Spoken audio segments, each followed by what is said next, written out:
ABC 739 News in the Morning.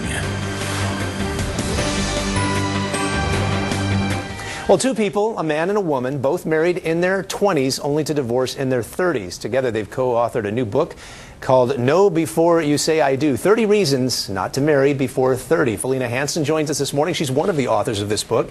And you and Chris Williams, who you co-authored this book with. Felena, first of all, thank you for joining us. Of course, thank you. You had very similar experiences that led you to write this book. Tell us about that. Absolutely. Again, as you said, married in my 20s, divorced in my early 30s. Chris went through the same experience as well.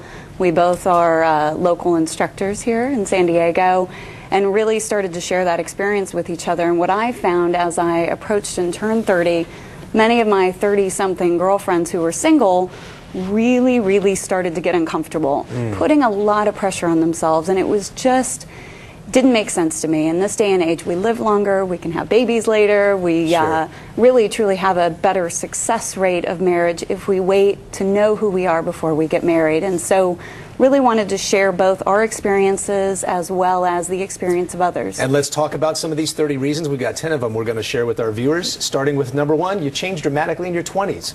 Absolutely. I mean, I think anybody could agree with that, of course. I mean, who you are at age 20 is very different from who you are at 30. You mentioned we're now living longer. Also, you can have babies later in life now. And you learned that love will not conquer all. Yes, absolutely. I myself, and 300 interviews that we've conducted so far, and we're looking for more input on the book.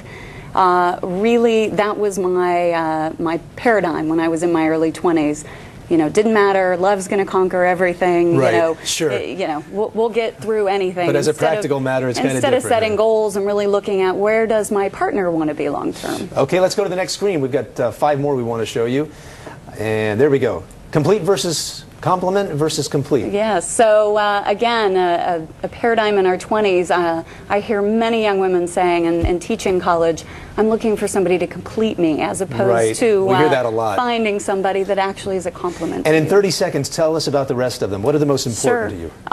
Really, the number 9, I think, is extremely important. We've done a lot of research, and government study put out that you have a 30% better chance of having a long-lasting lifetime marriage if you wait until your 30s. Interesting. That's what the numbers show. Okay, passionate versus enduring love. Well, that kind of exactly. It's really this mindset in your 20s that, you know, again, love will conquer all. We can ride out the problems of anything, and we really realize we need to know who we are, what our goals are, really have, you know, experiences and relationships before we make that lifelong decision. Felena Hanson, thanks for joining us. Know you before you say I do. 30 reasons to wait till you're 30 to get married. You got it. Essentially. Yeah, Thank you, Felena. Absolutely. Thank you. Glad to have you here this morning. That's great. Let's get over to Whitney now. Find out about our weather.